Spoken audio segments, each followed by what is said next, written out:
Bom, novamente nós estamos aqui e quem está acabando de acessar o canal da igreja, Meu Bom Sábado, nós já tivemos uma participação prévia aqui, um momento de oração intercessora, mas Deus seja louvado por tudo, acima de tudo que Ele seja louvado. E agora nesta manhã eu gostaria de começar a pregar para você sobre um assunto importante, mas eu não poderia deixar também aqui de me congratular com um ministério muito importante da igreja, que é o ministério dos surdos. Todos os irmãos que são surdos ou mudos, esta é a linguagem correta, não é deficiente físico, surdo ou mudo. E também já aprendi que não é linguagem de sinais, viu? Todos vocês que estão aqui, que vocês sejam muito bem-vindos, e aqueles que participam desse ministério também, que Deus os use bastante para traduzir a mensagem do pregador. Eu não sou versado em Libras, mas que Deus abençoe vocês. Amém?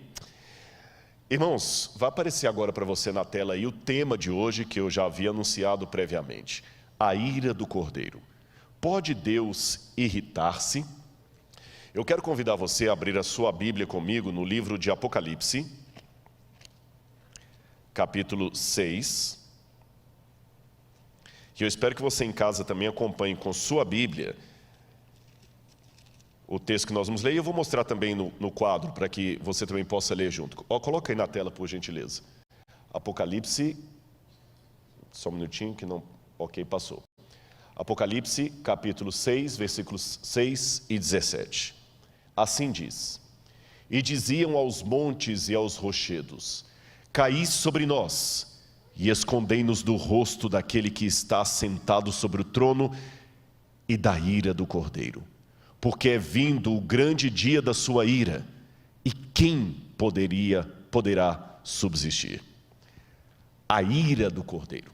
A primeira estranheza desse texto é a própria forma constructa que o termo é colocado, ira de um cordeiro. Parece tão antagônico quanto dizer o miado do cachorro ou o latido do gato. Não faz sentido. O cordeiro sempre é reconhecido como sendo um animal dócil, não ofensivo, que não agride. É lógico que alguns carneiros podem dar amarradas e chifres em alguém, bater e ser perigoso, mas o cordeiro, ou como diz no grego, arnion, quer dizer um cordeirinho mesmo, um filhotinho, simples. Ele ficar irado? É estranho nós imaginarmos isto, aquele cordeiro que nos ama, que deu sua vida por nós, agora está de repente irado. Por que temos tanta dificuldade de tratar desse assunto da ira do Cordeiro? Eu quero mostrar algumas coisas e você entenderá nisso. Coloque na tela, por gentileza. Eu fiz menção durante a semana de um sermão pregado em 1741, um sermão famoso de Jonathan Edwards, que ele foi pregado em Enfield, Connecticut. E o sermão era baseado em Deuteronômio 32, 35, que diz: a seu tempo, quando revelar o seu pé, e ele proclamava a ira de Deus sobre o pecado. Os historiadores que colocam esse sermão de Jonathan Edwards como sendo um dos mais famosos sermões do mundo, eu fiz menção disso durante a semana, diziam que enquanto ele descrevia a cena do juízo de Deus e as labaredas do inferno abrindo a sua boca e engolindo os pecadores, que as pessoas ficavam tremendo, tão apavoradas, que elas se seguravam nos bancos da igreja com medo do chão desaparecer sob os seus pés e elas serem engolidas. Foi um dos sermões mais famosos da história. O título dele: Pecadores nas mãos de um Deus irado. Se eu anunciasse aqui na igreja um sermão com esse título, Pecadores nas mãos de um Deus irado, muita gente já ia começar a dar dislike sem ao menos assistir. Não faria muito sentido hoje falar de pecadores nas mãos de um Deus irado. Essa imagem não é politicamente muito correta para os dias em que vivemos. E por quê? Eu vou explicar para você. Olha aí na sua tela o que eu quero dizer. Você sabe que hoje a ideia de uma pessoa excessivamente irada pode ser considerada até uma mente doentia que, aliás, a psicologia classifica como distimia. Quem se lembra do famoso Seu Lunga, um dos homens mais mal-humorados do mundo? E dizem que o mau humor chega a ser uma doença crônica, que deixa a pessoa chata, uma pessoa muito difícil de conviver com ela. O ranzinza vive geralmente irritado, isolado consigo mesmo, irritado com os demais. A qualidade de vida dele pode ser de depressão, e é difícil conviver com alguém ranzinza. O seu Lunga, ele pode ser até um personagem famoso do folclore nordestino. Aliás, dizem até que ele é tão ranzinza que ele moveu uma ação contra os escritores de cordel do Nordeste, que faziam histórias baseadas no seu temperamento irascível, e ele ganhou a causa. Todo mundo ouviu falar do Seu Lunga, e até hoje, apesar dele ter ganhado a causa judicial, até hoje, quando querem no Brasil falar de exemplo máximo de alguém com distimia ou com mau humor crônico, alguém que se ira rapidamente ou com violência, pensam no Seu Lunga. E quando a gente fala de Deus, um Deus irado, a primeira imagem que nos vem é de um Deus parecido com o Seu Lunga. Um Deus que não parece muito politicamente correto. É curioso que realmente a imagem de um Deus sentado num trono, de barba branca e cara fechada, com o dedo em riste para destruir pecadores, não parece ser a melhor fotografia de Deus para mostrar. É tão desgastante essa imagem de um Deus irado, que já nos tempos, pouco depois do período apostólico, você já tinha Marcião, que era um dissidente do cristianismo, dos hereges, que chegou a proclamar que havia dois deuses, o Deus do Antigo Testamento e o Deus do Novo Testamento, e que os dois estavam em oposição. O Deus do Antigo Testamento, segundo Marcião, é aquele Deus irado, que destrói Sodoma e Gomorra, que destrói os antediluvianos, que dá a lei, que faz Uzá ser fulminado apenas porque tocou na arca, que fulmina Nadab e Abiú só porque levaram fogo estranho no santuário. Já o Deus do Novo Testamento é o Deus que diz para a pecadora: vá e não peques mais, nem eu te condeno. É o Deus que oferece para a samaritana água, é o Deus que tem paciência com os apóstolos, é o Deus do Calvário. E os dois estão em franca oposição. Mesmo que hoje você nunca tenha ouvido falar em Marcião, muitas pessoas acabam ecoando, ainda que inconscientemente, a teologia dele. Parecem falar de dois deuses distintos. Até na teologia evangélica, desculpem os irmãos evangélicos, eu vejo um pouco de marcionismo, quando dividem demais a história da salvação entre o tempo da lei e o tempo da graça. Como se o tempo da lei fosse um tempo de legalismo e o tempo da graça fosse um tempo de melhor salvação, de salvação diferente. Não, Moisés, Adão, Elias, Isaías, Daniel, todos os que viveram na chamada dispensação da lei, foram salvos pela fé, tanto como aqueles que viveram na chamada dispensação da graça. A diferença é que os do Antigo Testamento depositavam a sua fé no Cordeiro que haveria de vir, e os do Novo Testamento depositavam a sua fé no Cordeiro que veio e voltará. Mas, de qualquer forma, por detrás de tudo isso existe essa dificuldade de conciliar a imagem do Deus Jesus com Deus Javé. Um parece que está pronto a destruir, o outro parece que está só querendo amar e perdoar. Mas o Apocalipse une os dois ao falar da ira do Cordeiro. Eu quero mostrar outra imagem para vocês. Você já ouviu falar no mito das fúrias? As fúrias eram divindades romanas que seriam irmãs encarregadas da vingança por um crime cometido. A própria palavra fúria, que vem do latim, é uma palavra que remete a essas divindades da mitologia romana e que também havia na mitologia grega.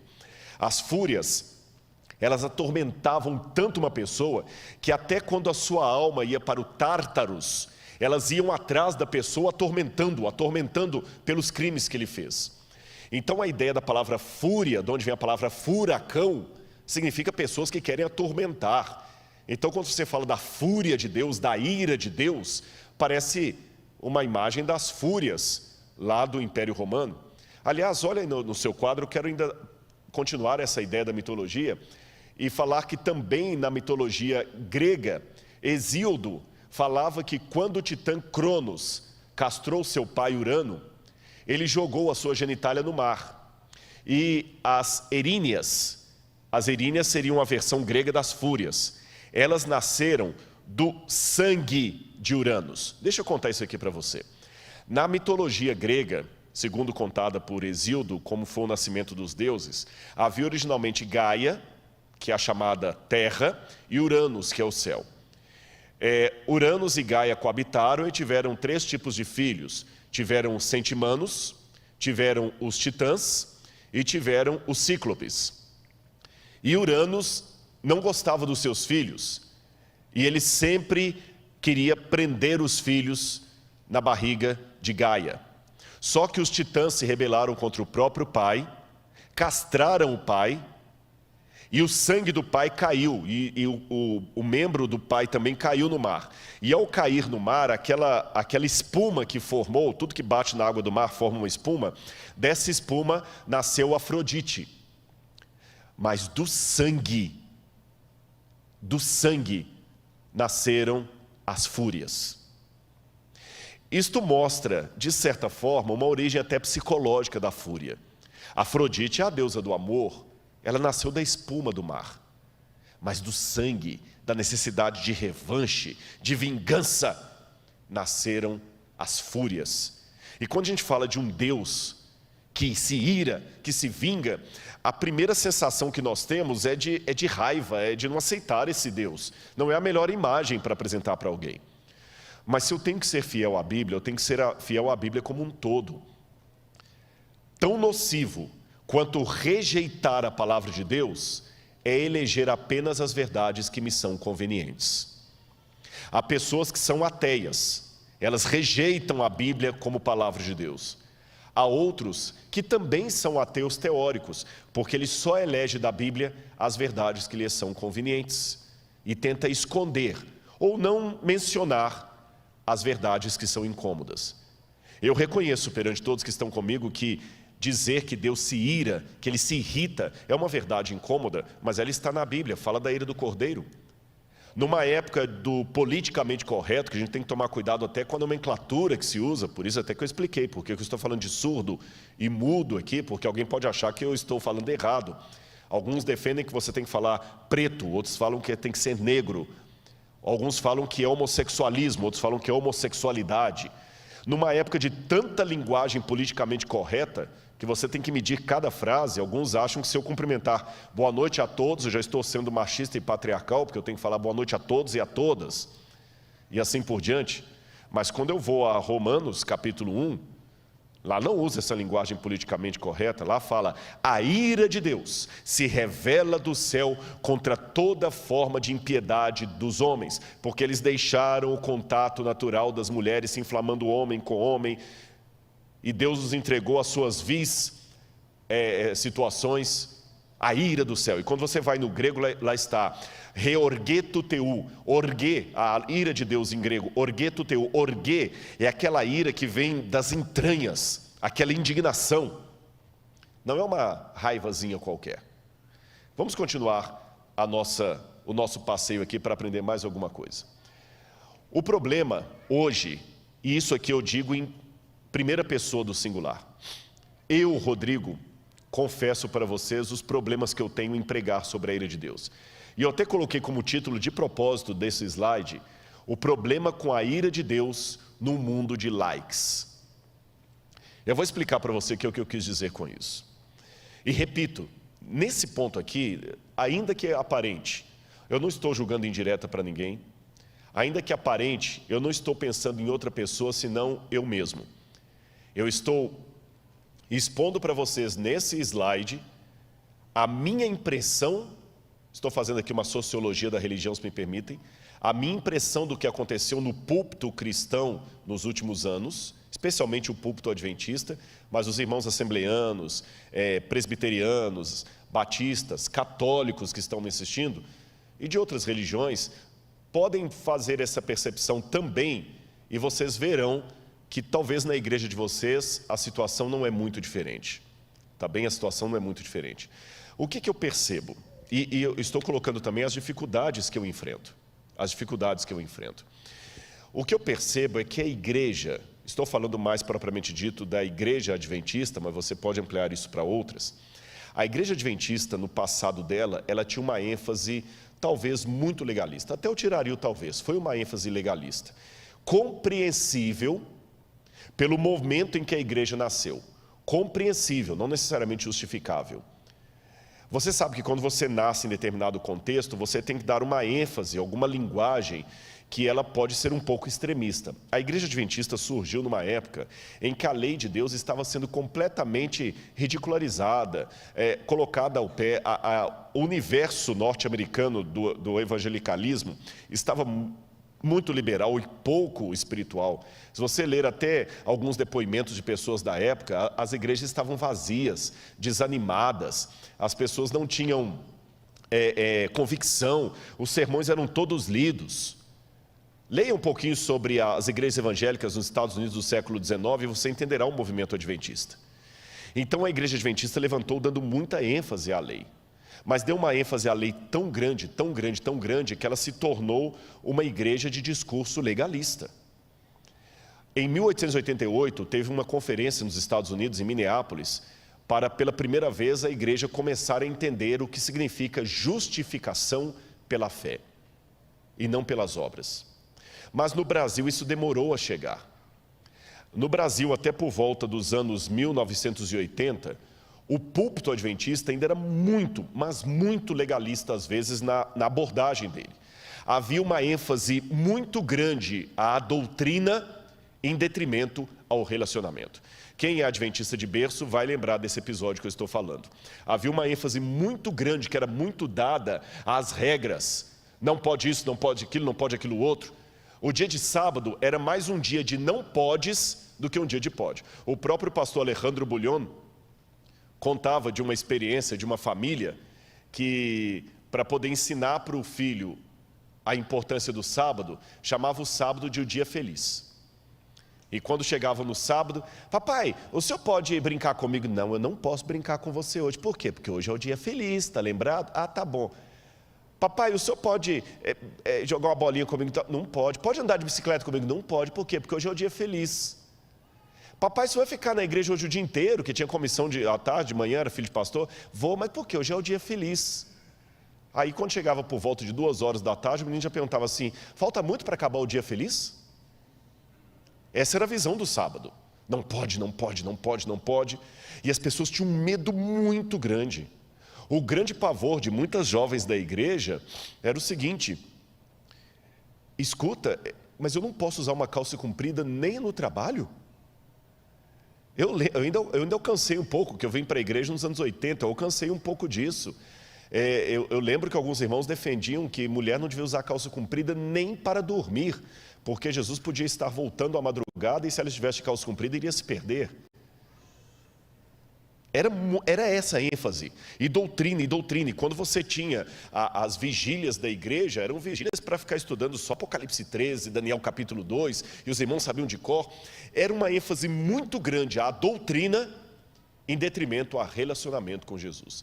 E muitas pessoas adquiriram até um trauma da infância dele na igreja, porque tudo era muito fechado. Eu conheço filhos de pastor que ficaram até assim, meio revoltados com a igreja. Eu lembro de um deles, que na primeira colportagem, ele comprou uma calça jeans, daquela que tinha boca de sino, e quando ele chegou com a calça em casa, o pai bateu nele e rasgou a calça toda e falou, filho de pastor não usa calça jeans. Futebol era pecado, tudo era pecado. Mas, felizmente, a igreja aprendeu a justificação pela fé no Brasil, e aqui eu faço um pleito de gratidão ao ministério do pastor Alejandro Bullion. Alejandro Bullion foi um dos pioneiros que, ao lotar os estádios de futebol, ele começou a pregar de um Jesus que ama, de um Jesus que perdoa. Antes disso, as pessoas tinham uma ideia de um Jesus que pune. Eu me lembro agora da história de Martinho Lutero. Martinho Lutero, no século XVI, quando ele também descobriu a justificação pela fé, Lutero fora criado dentro da teologia medieval, que também só acentuava a lei, os códigos, os dogmas da igreja. E Lutero chegava a dizer assim, eu tenho mais medo de Jesus do que qualquer coisa. E quando alguém o aconselhava a amar a Cristo, Lutero escrevia: amá-lo, eu odeio. Eu prefiro ouvir o nome de um demônio a ouvir o nome de Cristo. E quando eu prego sobre a vida de Martinho Lutero, eu costumo colocar um adendo aqui: antes que você se ofenda com a declaração dele, deixe-me dizer que Deus é menos ofendido pela sinceridade de um pecador do que pela hipocrisia de um santo. E quando Lutero descobriu a justificação pela fé no livro de Romanos, aí que Lutero entendeu que os seus pecados eram um grão de areia na montanha do amor de Deus, e que a justiça não era algo que Deus cobrava de Lutero, mas que Deus lhe oferecia. E o livro de Romanos mudou a vida de Lutero. E o estudo da justificação pela fé também mudou a vida do pastor Alejandro Bullion.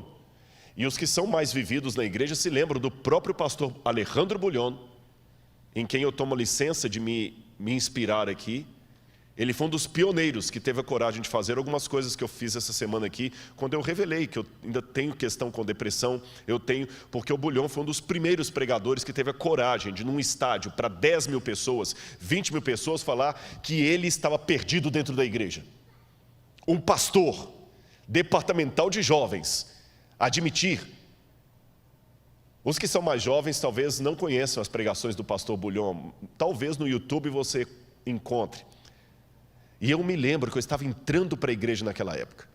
A Campal de Itabuna, quando ele falou conhecer Jesus é tudo, e o maestro Williams Costa Jr. cantava: conhecer Jesus é tudo o que preciso conhecer. Entender o amor é tudo o que preciso compreender para ter poder no viver. E eu lembro o pastor Bullion pregando: não importa quem você é, Deus ama você. E jovens adventistas, talvez alguns até mais velhos ali na igreja, chorando copiosamente, se derretendo aos pés de Jesus. Foi maravilhoso. Mas depois da era do pastor Bullion, e com ele também vieram livros como do Dick Wynne, que escreveu a meditação O Amor que Restaura, Morris Vanden, que escreveu o livro Como Conhecer a Deus, um plano de 5 dias, livros que revolucionaram a igreja. Mas eu vi um movimento pendular. A igreja antes tinha muita ênfase na doutrina em detrimento ao relacionamento.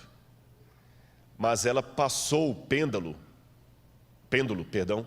ela passou o pêndulo para o outro lado, e agora ela tem muita ênfase no relacionamento em detrimento à doutrina.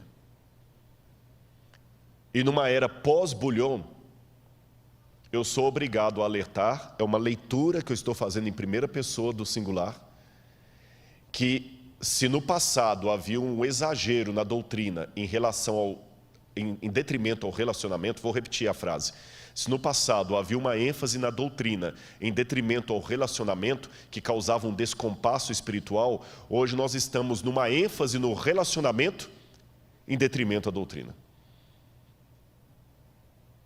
Eu vou até narrar nas músicas. Vocês já viram como é que eu sou apaixonado com Arautos do Rei. Olha a tônica no passado. Se Jesus viesse hoje, qual seria teu sentir? Talvez tu procurasses te esconder devido a algum pecado. Vocês perceberam? Perceberam a questão do medo? Não estou pejorando, não. Foi isso que me converteu. Estou apenas fazendo uma leitura. Olha a musiquinha da criança. Cuidado, olhinho com que vê. Cuidado, olhinho com que vê. Deus lá no céu está olhando para você. Olha a ênfase. Mas agora olha a ênfase de muitas músicas. Jesus te ama de qualquer jeito. Jesus não julga. Jesus não condena. É quase que uma sensação, desculpem a paródia que eu vou fazer, mas a sensação escatológica que eu sinto é essa: que depois do milênio, os ímpios vão ressuscitar, e quando Jesus for mandar descer o fogo do céu para... Não, Senhor, não faça isso, nós somos a coisa mais linda que o Senhor criou. O Senhor não vai ter coragem de destruir a gente, o Senhor não condena. Aí Deus, como um pai laço, dirá: vocês sabem que eu tenho coração mole, né? Eu não tenho coragem de destruir vocês. Desculpa, gente, eu sei que eu falei que eu ia descer o fogo, mas não dá, eu não tenho coragem, desculpa, eu não tenho. Quem é mãe me entende, né? Eu não vou ter coragem. Abra as portas da Nova Jerusalém, deixa todo mundo entrar, até Satanás e os anjos também, entrem para cá. Eu tenho coração mole, eu não vou deixar ninguém ir para o inferno. Desculpe a paródia, mas se com muito respeito eu fiz essa leitura da visão do passado, é a autocrítica que eu faço da geração a qual eu pertenço. Então, quando eu vou ao Apocalipse e leio sobre a ira do Cordeiro, eu tento, repito, estou falando a primeira pessoa do singular, eu tento equilibrar esta relação entre doutrina e relacionamento, entre amor e santificação. Porque eu sei que se eu pregar só um lado, eu estarei pregando um evangelho manco. E um evangelho manco é como um carro de 3 rodas. Não vai para lado nenhum. E de carro que não vai para lado nenhum, o pastor entende. Porque o dele está no concerto tem 2 semanas. Perceberam? Volte, por gentileza, o slide, que eu ainda quero fazer alguns comentários de coisas que eu me preocupo em relação a mim mesmo e a minha pregação. Coloca lá, por gentileza. Eu, vivendo no mundo de likes, o pastor me perguntou quantos seguidores eu tenho no YouTube aqui, 720 mil. Eu, às vezes, me sinto um pouco numa camisa de força. Estou pensando em voz alta, onde eu sou obrigado a colocar coisas que podem dar mais likes e evitar os dislikes. É uma tentação. E para eu evitar os dislikes, eu vejo que hoje é proibido proibir. Eu vejo que hoje eu tenho que seguir o pêndulo homilético. Eu tenho que dar ênfase ao relacionamento em detrimento à doutrina. Porque se eu ficar falando de doutrina, muita gente não vai gostar. Eu tenho que ser descolado para eu ganhar likes, não almas, likes. E em ser descolado, uma pergunta que eu faço para mim mesmo. Eu fico muito feliz, a igreja me deu um terno da Brooksfield, desculpa, é uma loja boa. Mas eu ainda me preocupo, não estou desdenhando o presente da igreja, de jeito nenhum, não é isso.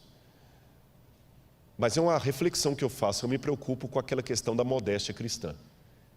E permitam-me aqui os irmãos, eu acho que muito tempo nós tivemos um discurso patriarcal ao falar da modéstia cristã, porque só falava da mulher.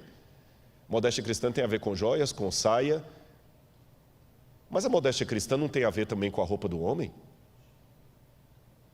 Eu acho que o jeito que eu me visto pode ser um bom ou um péssimo testemunho a respeito daquilo que eu represento. E eu sei que eu tenho que me vestir de uma maneira jovial para atrair os jovens, mas eu, Rodrigo, fico pensando, será que eu não estou usando a desculpa da adequação para ser moderninho? Será que agora, sob a égide de atingir o jovem, eu estou aproveitando isso como desculpa para ser altamente vaidoso e descolado, sob a pretensão de que estou sendo assim apenas para atingir o jovem, que eu não quero parecer tiozão?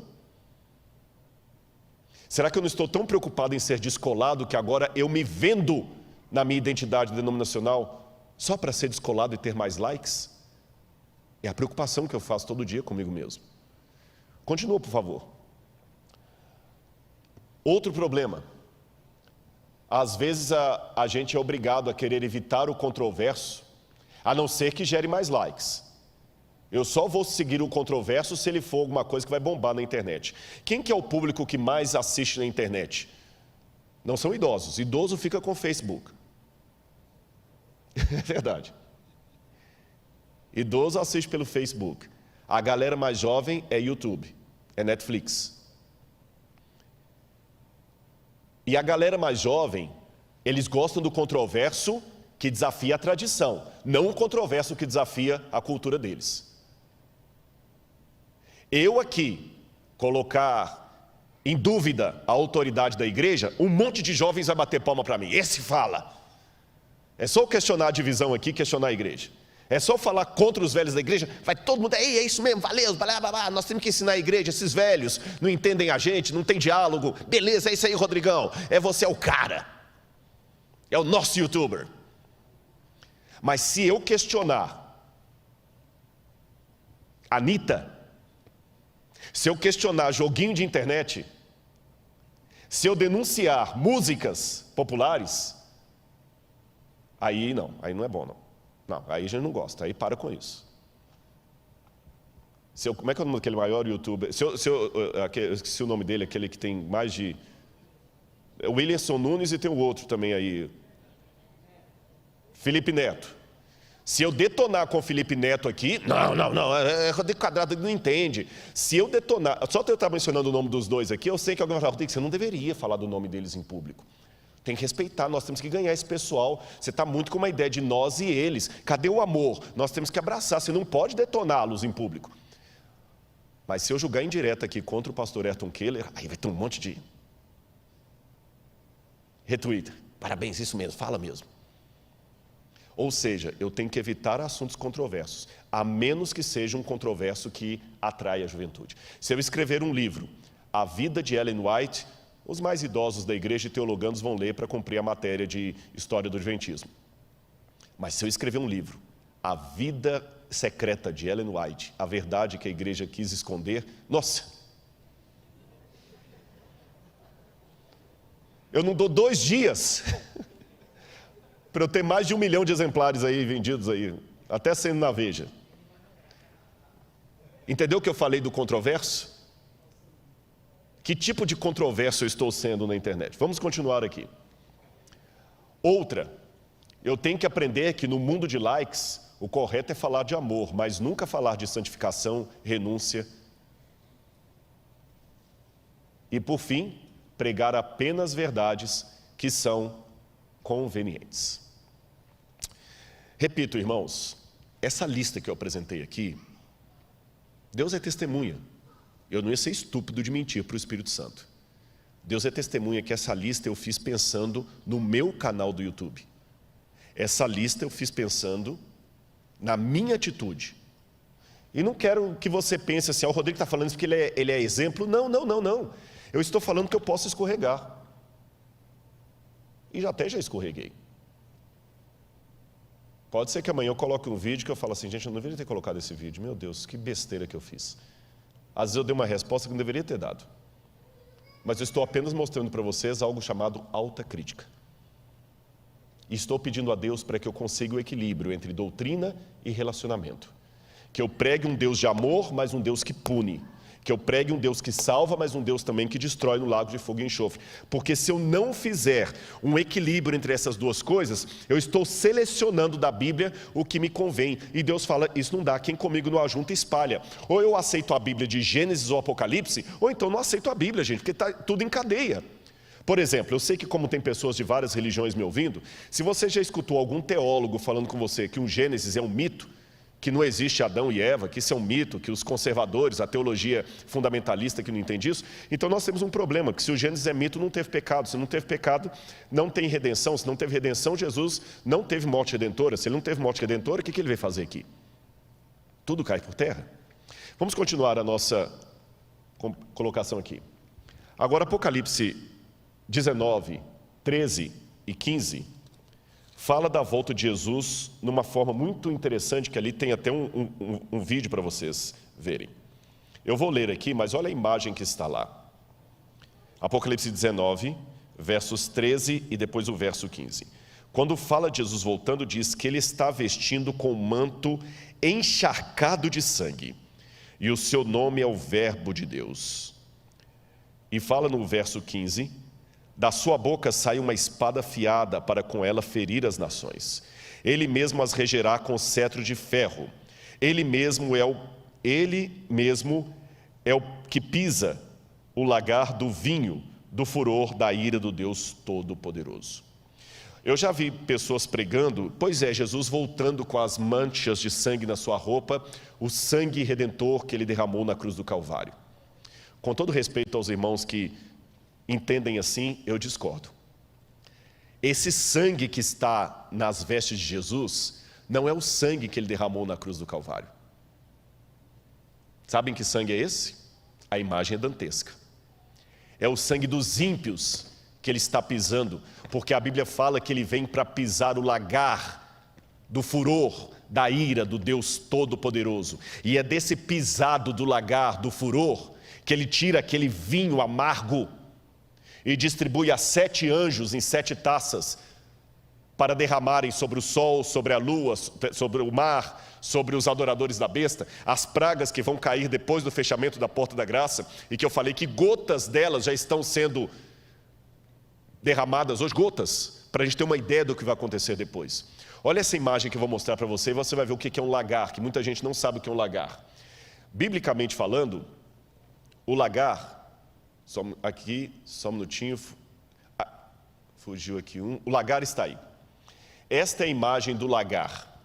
O lagar geralmente é como se fosse uma piscina feita na pedra, retangular, e você coloca as uvas ali, e quando você coloca as uvas ali, você coloca 2 ou mais pessoas, e eles colocam essa corda em cima para ele segurar na corda para se firmar, e enquanto a corda está ali, ele vai pisando o lagar. Por que ele sempre, para fazer o vinho, tem que pisar nele? É porque se você apertar a uva com qualquer instrumento que não seja o seu pé, você vai quebrar, além de esmagar a uva, você vai quebrar o caroço que está dentro dela, e ele derrama um óleo amargoso que estraga o vinho. Então o pé é macio bastante para não quebrar o caroço, mas firme o bastante para esmagar a uva. Volto de novo à imagem. Olha quando ele pisa o lagar, evidentemente que as vestes deles ficam todas salpicadas daquele tom tinto do vinho. É essa imagem do lagar que Jesus usa no Apocalipse. Só que ali ele está falando do lagar da cólera de Deus. E você fala, Rodrigo, então Deus se ira? Sim. E por que ele se ira? Por que ele se irrita tanto? Eu quero mostrar a você o quadro. Antes de colocar lá, deixe-me falar a razão disso. Você sabe que quando a palavra shalom é usada em hebraico, às vezes traduzir não é fácil, por isso que de uma maneira muito injusta, porque eu admiro e parabenizo o trabalho dos tradutores, mas de maneira muito injusta, diziam os italianos que tradutor e traditório. O tradutor é um traidor, porque às vezes traduzir ao pé da letra não é fácil. A palavra não tem a mesma abrangência. A palavra shalom é uma dessas. Quando a gente fala em shalom em português, você imagina sempre a paz, pronto, serenidade. Eirene no grego, paz, pati em latim. Mas shalom em hebraico é mais do que paz, serenidade. Shalom significa bem-estar em tudo. Shalom significa segurança. Shalom significa proteção. Shalom significa prosperidade. Shalom significa realmente confiança em Deus. Shalom é uma coisa que só Deus pode trazer. Por isso que os judeus se cumprimentam dizendo Shalom, Shabbat Shalom, Shalom, Shalom. E Shalom é uma coisa tão forte, tão divina, que Deus declara guerra ao mal para estabelecer a Shalom. De modo que Shalom não é necessariamente a ausência de conflito, é comprar a briga para trazer a paz. Uma vez perguntaram a Marvel Moore, que era editor da revista Sign of the Times, por que Deus é tão bravo assim na Bíblia? Eu não gosto dessa imagem de Deus. Um Deus que vem com violência. É muito violenta essa descrição da volta de Jesus. E Michael Moore, como era editor da revista Sign of the Times, que era uma revista popular nos Estados Unidos, que vendia na colportagem, uma revista missionária, ele respondeu de maneira brilhante. Eu vou mostrar uma foto do Michael Moore, do Marvel Moore para vocês aqui. Só um minutinho, deixa eu colocar lá na tela. Pode colocar lá, por favor. Está para trás aqui. Aqui, não, acho que passou já. Não tem problema, eu pensei que eu tinha colocado a foto dele, eu não coloquei, não tem problema, ignore. O Marvel Moore, eu vou responder o que ele disse. Ele virou para o homem que estava disgusting, né, com a atitude de Deus, de ser um Deus que pune, que ira, bravo. Essa imagem não é muito boa. E o Moore respondeu para ele assim, sabe por que Deus é tão bravo assim na Bíblia? Eu vou dizer a você. Como você reagiria se chegasse em casa e pegasse um desconhecido tentando violentar a sua filha caçula? O que você faria? Qual seria o seu sentimento? O homem respondeu: seria de raiva absoluta, de ir acima de tudo. Eu ia voar naquele camarada para proteger minha filha. E Moore diz: pois você acabou de descrever o sentimento de Deus. Eu sei que os sentimentos de Deus são superiores ao nosso. Eu sei disso.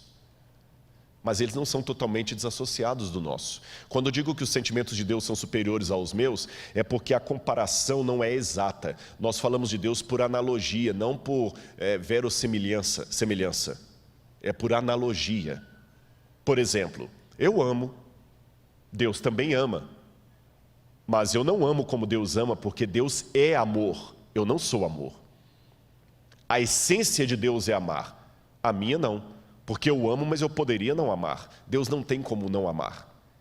Deus é pai, mas Deus não é pai como um homem normal é pai. Porque o homem, para ser pai, tem que ter uma mulher com a qual ele tem relação sexual e nasce uma criança. Deus gera filhos sem precisar ter uma parceira, uma companheira. Entendeu?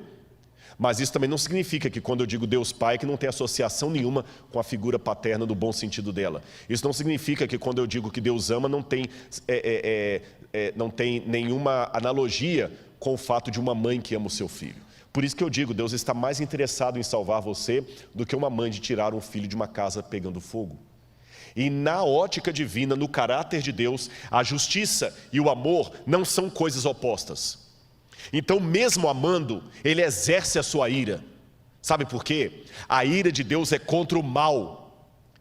Então, quando ele acerta os ímpios, não é os ímpios que ele quer acertar, mas o mal que eles incorporam. É como se eu falasse assim: saia da frente porque eu vou ter que atirar. E você não sai da frente. Você não é o meu alvo. O meu alvo é quem está atrás de você. Mas por você não aceitar sair da frente, eu acabo acertando você. Quando Deus coloca a ira dele sobre os ímpios, não é os ímpios que ele quer acertar, é o mal que eles não querem deixar. Aquela imagem do lago de fogo e enxofre é Cristo também chorando, porque eles não precisavam estar ali, porque ele enfrentou o lago de fogo e enxofre por eles. Por outro lado, a ira dele é justamente pelos problemas que você passou. Eu quero mostrar uma última imagem para vocês. Essa imagem aqui, que vai aparecer na tela agora, é uma imagem real de policiais estourando um cativeiro. Eu lembro dessa reportagem. Volta para mim, por favor. Essa reportagem é muito semelhante a várias outras que você já ouviu falar. A filha de um empresário foi apanhada num cativeiro, como tantos outros. E às vezes o sequestrador, ele é covarde, ele é cruel, ele é mau, ele é ímpio. Lembra o irmão daquela dupla sertaneja, não sei se é o Leandro e o Leonardo, que eles cortaram a orelha do rapaz e mandaram para a família? Agora imagina a aflição da família. E essa menina estava, se eu não me engano, há semanas na mão dos sequestradores. E a polícia conseguiu descobrir, através da inteligência, onde aquela menina estava. E a polícia foi estourar o cativeiro. E quando eu vi a imagem, porque era essa época que tinha esses policiais que acompanhavam com o cinegrafista, quando eu vi a reportagem, eu entendi o significado da expressão estourar o cativeiro, porque literalmente é isso, estoura o cativeiro. E até o apresentador, que também entendia do mundo policial, explicava para todos, na época, telespectadores, hoje não se usa mais essa expressão, hoje é só espectadores, porque muitos vêm pela internet, mas os telespectadores, ele explicava o porquê daquilo ali. Ele queria dizer, olha, eles têm que fazer isso porque é um jogo psicológico. Eles têm que mostrar para o bandido que eles estão com raiva do que ele fez e que a sociedade está indignada. Isso torna o bandido desnorteado. E, irmãos, foi muita coisa, parecia cena de filme de guerra, cena de guerra. Aqueles dois policiais que estavam indo no mato, não eram ninguém perto do grande batalhão que estava ali. Eles foram primeiro, assim, de maneira silenciosa, com cães farejadores, já sabiam a casa onde estava a menina, tinha uns 2 ou 3, não lembro, miliantes lá dentro. E de repente, quando o comandante deu o sinal pelo rádio, todos parece que eram ensaiados. Fizeram barulho ao mesmo tempo, apareceu um helicóptero não sei de onde, começaram a jogar bombas de efeito, com bomba, aquela coisa, e o cara tipo um megafone, dizendo assim: a casa caiu, parado, e começou um pulando para lá. Mas engraçado, que eu repito, eu não lembro quantos miliantes estavam na casa, mas eles saíam, eu digo mesmo, como rato. Sabe quando você dedetiza uma casa e começa a sair aquele monte de barato ou rato do bueiro? Foi assim, eles começaram a pular, um pulou, o outro pulou, daqui a pouco um pulou, o policial estava com o repórter atrás: baixa, a casa caiu, abaixa, o cara estava sem camisa assim, abaixou, e o sniper assim, bomba, e alguns começaram a atirar para cima, mas foi uma coisa tremenda. E de novo, o apresentador do programa explicou que era uma gangue muito perigosa, uma quadrilha, muito bem montada, e eles tinham que fazer aquilo porque eles tinham células em vários pontos, então tinham que rastrear tudo, não podia deixar ninguém escapar. Eles cercaram a área mesmo. E é lógico que todo aquele barulho, toda aquela explosão e cachorro latindo, aquela coisa que assustou os bandidos, assustou evidentemente a moça que já estava apavorada. Num primeiro momento, ela não ficou aliviada, ficou apavorada. Ela entrou em choque. E automaticamente já veio uma policial feminina. Parecia que estava chuvoso aquele dia. E a policial feminina já colocou um cobertor, né? Falou: calma. Parece que a policial tinha até treinamento em psicologia. Calma, estou com você. Tá tudo, já vieram os paramédicos. E ela tremendo, sem entender. Você viu que ela saiu meio trêmula. Calma, você... E eu lembro, ela falou assim: você está salvo. Eles colocaram um quadriculado no rosto da menina. Você está salvo. O seu pai mandou buscar você. Meus amigos, meus irmãos, a volta de Jesus é descrita na Bíblia com barulho, som de trombetas, terremotos, a terra vai entrar em combustão. Um dia desse que a gente estava voltando para o hotel, eu estava comentando com a irmã Geni, ela falou: já pensou a volta de Jesus, esses prédios todos caindo? Eu falei: eu fico imaginando como é que vai ser. A terra vai se abrir, vai vir fogo, vai vir raio do céu, barulho, terremoto, trovão. Não se preocupem. A tropa de elite de Deus está vindo com fúria, com raiva, para tirar você desse cativeiro. Meu irmão, na Bíblia não diz que é pecado nós irarmos. Irai-vos e não pequeis. A Bíblia fala que eu não devo ter rancor, falta de perdão, mas a ira contra o pecado eu tenho direito a ter. A indignação com que o diabo está fazendo comigo e com você, eu tenho o direito de ter. Deus me deu esse direito legítimo. Ter paciência no sofrimento e na provação que eu tanto preguei não significa masoquismo, não significa gostar de sofrer. E quando um pregador se levanta com indignação e denuncia algumas coisas do púlpito, não é por amor do panfletário, é uma indignação coletiva do que está acontecendo nesse mundo.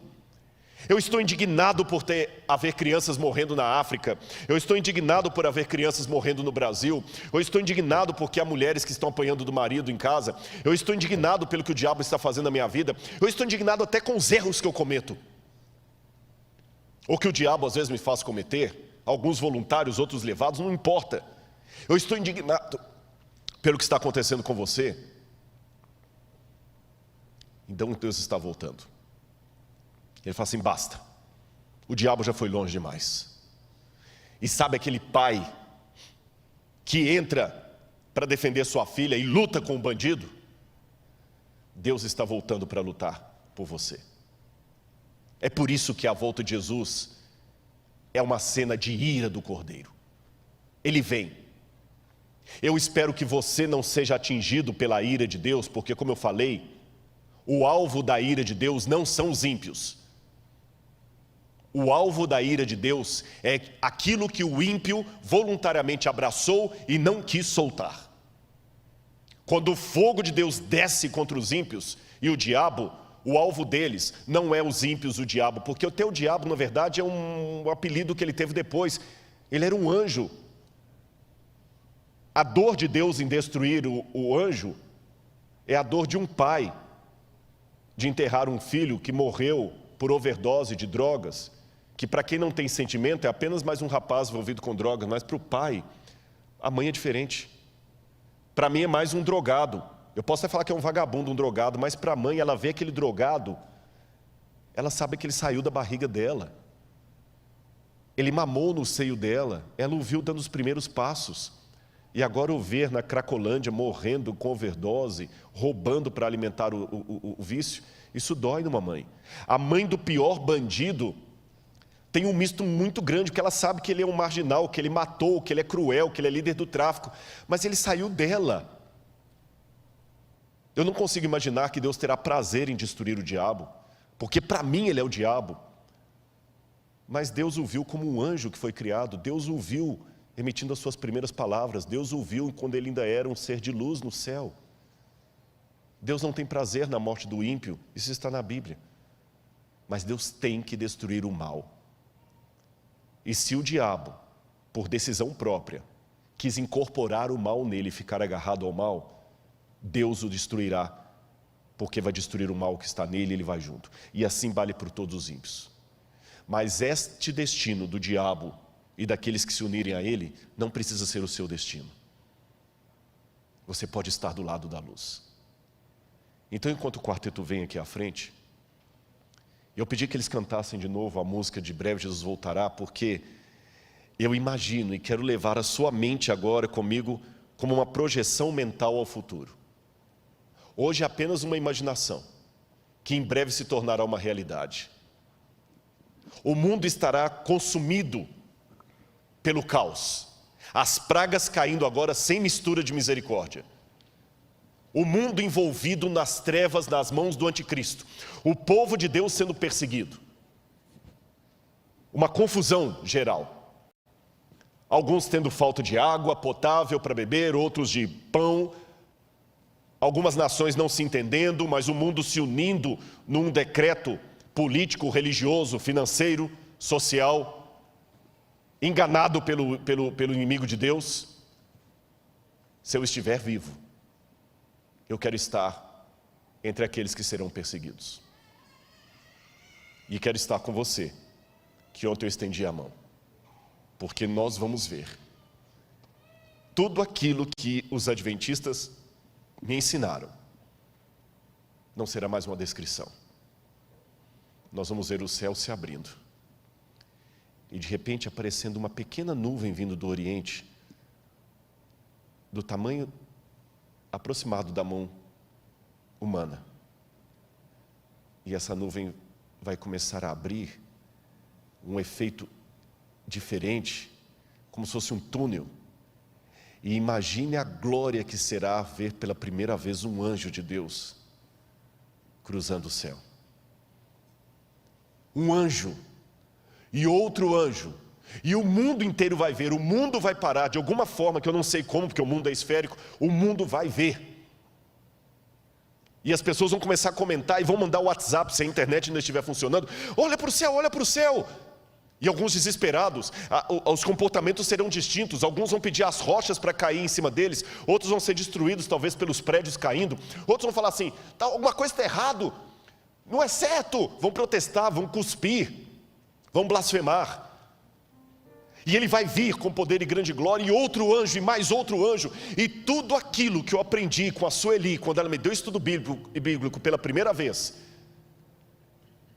E a irmã dela ainda me falou que essa semana ela sonhou comigo e com a volta de Jesus. Ela falou, Rodrigo, essa semana a Sueli teve muitos problemas emocionais. E ela falava toda hora, eu sonhei com o Rodrigo e com a volta de Jesus. Jesus voltando, não vai ser mais um sonho. Eu apelo a você, meu irmão, minha irmã, prepare-se para o dia da volta de Jesus. A ira do Cordeiro é contra o mal. A ira do Cordeiro é a seu favor. Lembre-se agora, em nome de Jesus, de tudo que o diabo já fez com você. As lágrimas que você derramou. Lembre as ofensas que você recebeu, as injúrias, as doenças que você teve que enfrentar, as orações não respondidas, as perguntas que você fez sem ter entendimento. Lembre as vezes que você só fez o bem e só teve problemas. Lembre as vezes que você foi um Jó do século 21. Lembra todos os momentos de dor. E entenda, Deus está indignado. Ele está indignado. Todas as vezes que você sofreu problema de racismo, todas as vezes que você sofreu problema de indignação, todas as vezes que você sofreu violência doméstica, Ele está indignado. Também está indignado todas as vezes que você pecou, porque Ele perdoou você, mas Ele sabe o que levou você ao pecado. E Ele vai voltar com poder e grande glória. Breve Jesus voltará, e eu quero estar com você naquele dia. Esta música, para mim, com as várias versões que ela já teve, deveria ser o hino oficial da Igreja Adventista do Sétimo Dia. A volta de Jesus. Eu ainda creio e quero ter você comigo. Preste atenção nessa música.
de Deus, a trombeta tocai, breve Jesus voltará.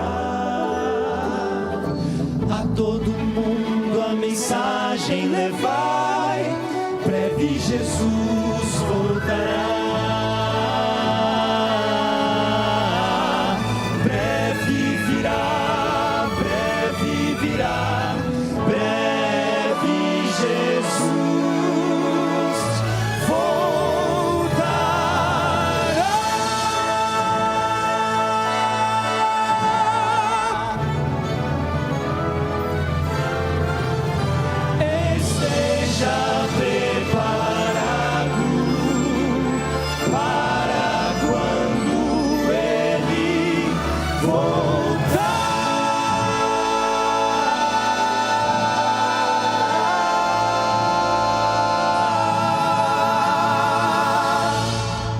Aquele que dá testemunho destas coisas diz: certamente venho sem demora. Amém. Ora vem, Senhor Jesus. Vamos orar? Feche o seu olho agora e vamos orar ao nosso Deus. Volta, Senhor. Vem buscar o teu povo. Nós estamos cansados desse mundo, ó Pai. Porém, mais do que ver um mar de vidro, mais do que viver eternamente, mais do que ter o pão da vida, nós queremos ver o nosso Jesus. Nós queremos o céu porque teremos a companhia de Cristo para sempre. Fica conosco, ó Deus. Eu procurei fazer a minha parte aqui, usado por Ti. Que o Teu nome seja louvado por tudo e pelas pessoas que estão sendo ganhas por Tua palavra. Eu abençoo a todos agora, com a bênção do Deus de Abraão, de Isaque e de Jacó. Cuida dos teus filhos, por amor do teu nome. Amém, Senhor. Foi um prazer estar com você, que Deus abençoe você ricamente. E lembre-se, dia 7 de outubro, dia 10 de outubro, nós estaremos de volta aqui para a Maratona Espiritual. Um bom sábado, que Deus abençoe a todos. Amém.